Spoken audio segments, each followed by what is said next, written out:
Marley Correia, eu sou professor de História do ensino fundamental e médio na rede pública, né? Trabalho aí na Prefeitura Municipal de Fortaleza, pela Secretaria Municipal de Educação e pela SEDUC também no governo do estado do Ceará.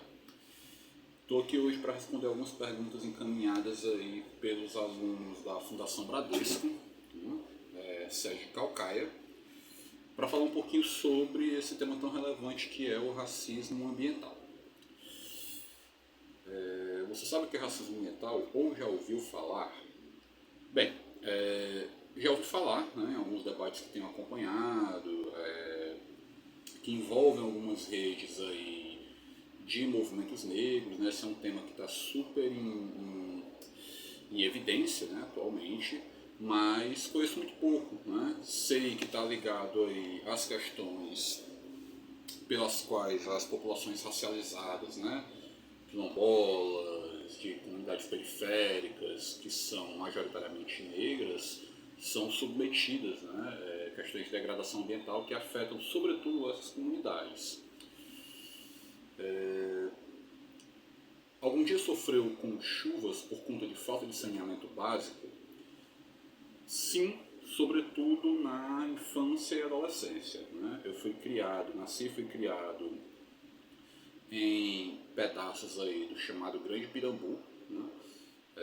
Mais especificamente num bairro chamado Colônia, né, que faz parte do Grande Pirambu. O Grande Pirambu ele acaba sendo um aglomerado de pequenos bairros, né? Você vai ter Colônia, Cristo Redentor, os Arpoadores, né, todos ali mais ou menos na mesma região.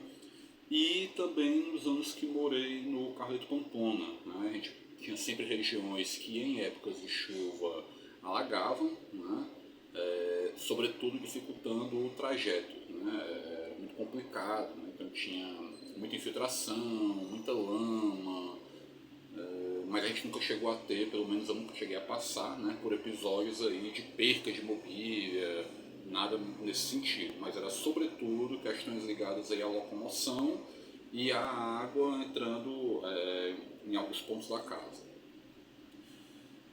Você tem alguma dificuldade de se locomover morando onde mora?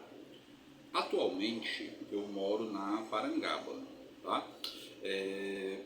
E a maior dificuldade que nós temos aqui na Parangaba em se locomover, ela está ligada à experiência de ser pedestre em Fortaleza, né? Sobretudo em ser pedestre em Fortaleza em bairros mais afastados do centro, né? Bairros mais periféricos, que são marcados ou pela ausência de calçadas, ou por calçadas inadequadas ao tráfego, né? Você não consegue andar porque a calçada foi destruída, as ruas são esburacadas, né? A gente sabe que tem uma preocupação aí com essa parte de urbanidade muito mais voltada a determinados bairros da capital, de modo que a experiência de ser pedestre é uma experiência muito complicada, né? Você já teve problemas com queimadas onde você mora? Não, queimada não. Onde você mora em Poça Água, quando chove, sim, bastante, né? Eu moro aqui perto da Avenida José Bastos e quando chove não chega a alagar, né? A água não bate na cintura, mas você tem bastante empoçamento de água e isso acaba dificultando um pouco o trajeto, né? Eu volto um pouco para aquela questão da locomoção, né? Isso dificulta muito caminhar nas ruas em épocas de chuva. Você acha que as comunidades mais ricas sofrem com as mesmas questões que as suas? Não, tá? Como eu vinha comentando, em capitais, sobretudo, né, onde a gente tem uma gentrificação maior de determinados bairros, né, ou seja, em alguns bairros há uma preocupação maior com o saneamento, há uma preocupação maior com espaços adequados ao pedestre, né? Então não vão haver certas preocupações, né, com alagamento ou com o empoçamento de água nas ruas, ou com lixo também, que é uma questão que nós temos em bairros mais periféricos, é uma questão do tratamento com lixo muito inadequado, então tem muito lixo na rua, e isso acaba dificultando muito a vida mesmo, né? E isso é uma coisa que afeta sobretudo as comunidades mais periféricas, né, que são construídas aí muitas vezes nas margens de rios, nas margens de lagoas, de canais, né? Fortaleza tem um histórico muito grande de aterramento de lagoas, né? Eu comentei em outra pergunta sobre o Carlos de Pamplona. O Carlos de Pamplona era um bairro que tinha muitas lagoas, né? Que foram quase todas aterradas.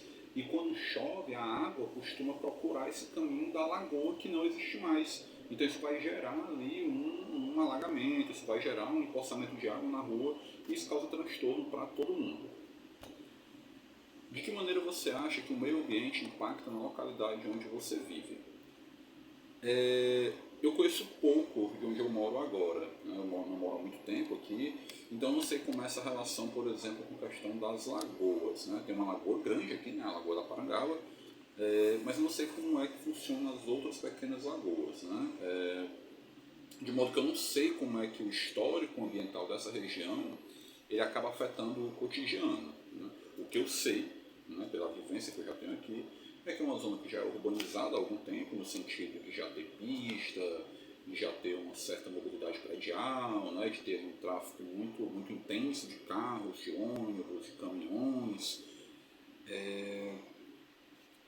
E isso torna ali isso torna a vida um pouco hostil ao pedestre, sobretudo, né? E as comunidades acabam sendo afetadas nesse sentido, né? A cidade ela vai crescendo e ela vai eliminando áreas verdes, por exemplo, né? A gente não tem muitas áreas verdes na cidade. Aqui na Parangaba a gente ainda tem algum espacinho ou outro, mas quando você vai para outros cantos da cidade, nem tanto. Você acredita que a preservação ambiental é importante na preservação de algumas experiências humanas, como a de comunidades quilombolas e povos indígenas? Sim, né? E se a gente pensar, sobretudo nas comunidades quilombolas e povos indígenas, essa relação é muito mais forte, porque existe uma outra relação com a natureza, né?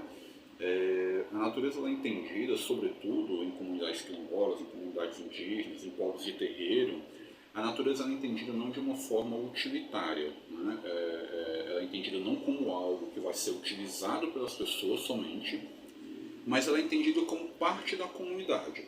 Então uma lagoa, um rio, uma nascente de rio, uma cachoeira ou uma mata, né?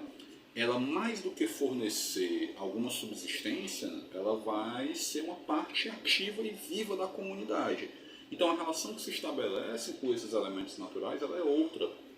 Se ela é um elemento constitutivo da minha comunidade, então ela precisa ser preservada da mesma forma como eu preservo um ancestral da minha comunidade. Então o rio ele é preservado não só porque esse rio vai me fornecer água e vai me fornecer pesca, mas porque aquele rio foi o mesmo rio no qual se banharam os meus avós, as minhas avós, é o mesmo rio onde a minha comunidade se criou em torno, então ele é parte da história e da memória daquela comunidade.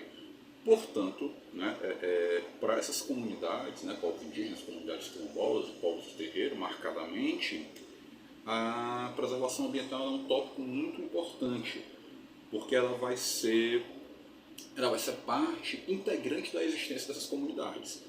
Eu só tenho povo indígena, eu só tenho uma comunidade quilombola, na medida em que esse povo indígena, que essa comunidade quilombola ou que essa comunidade de terreiro, para ficar em 3 exemplos que eu venho falando aqui,